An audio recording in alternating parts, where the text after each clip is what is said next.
निर्देशक फिल्मांकन शुरू करने ही वाला था, लेकिन अगले ही पल वहाँ मौजूद एक्स्ट्रा कलाकार चौंक गए। उन्हें लगा कि यह क्रूरवार नियोजित विस्फोट दृश्य है। इसलिए जियांग ने शांति से सिर उठाया और कहा कि उसने कभी ऐसा यथार्थवादी प्रोप नहीं देखा। फिर उसने उस पर थोड़ा खून लगाया और उसे चखा। अप्रत्याशित रूप से खून की गंध भी बिल्कुल असली चीज जैसी ही थी।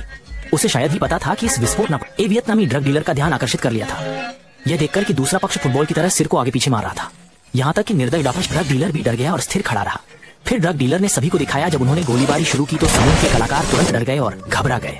उन्हें उम्मीद नहीं थी कि गोलियां भी इतनी यथार्थवादी थीं। हालांकि भाई कियांग ने सोचा कि ये उनके अभिनय कौशल का परीक्षण था, क्यों कि स्क्रिप्ट में भी इसी तरह की गोलीबारी थी। इसलिए निर्देशक के सामने खुद को अच्छा दिखाने के लिए भाई कियांग ने अपनी राइफल आई और सुधार करना शुरू करने के लिए आगे बढ़े। ये देखकर कि भाई कियांग को बहुत मजा आ रहा है, समूह के कलाकार भी अपना कौशल दिखाने के लिए आगे बढ़े। फिल्म की शूटिंग के दौरान क्रू गलती से ड्रग डीलरों के अड्डे में घुस गया। अनजान लोग समझे कि वे अभिनय कर रहे हैं ड्रग डीलरों की मारक क्षमता के सामने। भाई कियांग ने सोचा कि निर्देशक उनका परीक्षण कर रहा है, इसलिए उन्होंने तुरंत अपनी राइफल उठाई और दौड़े। ये देखकर कि भाई कियांग अकेले मस्ती कर रहे थे। झाड़ियों में छिपे उनके साथियों ने भी चौकन्ना होकर भाई कियांग के साथ प्रदर्शन करने के लिए बाहर आ गए। पहाड़ की चोटी पर मौजूद क्रू ने यह दृश्य देखा और सभी के अभिनय कौशल से आकर्षित हो गए। फिर उन्होंने साजिश का पालन किया और चुपके से बम विस्फोट कर दिया। ड्रग डीलर जो समय पर चकमा देने में असमर्थ था, अगले ही सेकंड में मौके पर उड़ गया। उन्होंने सोचा कि यह दूसरे पक्ष द्वारा घात लगाकर किया गया हमला था और जल्दबाजी में घटनास्थल से भाग गए। हालांकि भाई कियांग इस समय पहले से ही साजिश में फंस चुके थे। भले ही वे पहले ही फिल्मांकन स्थान छोड़ चुके थे, भाई कियांग ने पूरी फिल्म खत्म करने पर जोर दिया। इसलिए वह अकेले जंगल में चले गए। अप्रत्याशित रूप से वह जल्द ही ड्रग डीलरों द्वारा जीवित पकड़ा गया।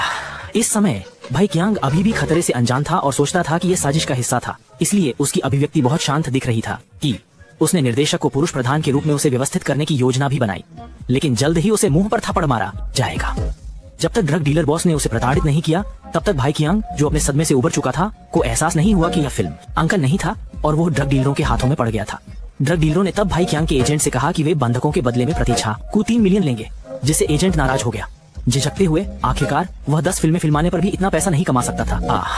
इस बीच उसके साथी दशान ने खुद को एक पर्यटक के रूप में रक्षण किया और ड्रग डीलर की मांग में घुस गया। फिर उसने अपनी राइफल में आली और गोली चलाना शुरू कर दिया। उसके साथी ने भाई कियांग को बचाने का मौका लिया। फिर पहले से तैयार हेलीकॉप्टर भी घटनास्थल पर आ गया। सभी ने अंततः बिना किसी खतरे के संकट को सुलझा लिया और भाई कियांग अपनी इच्छानुसार प्रमुख अभिनेता बन गए।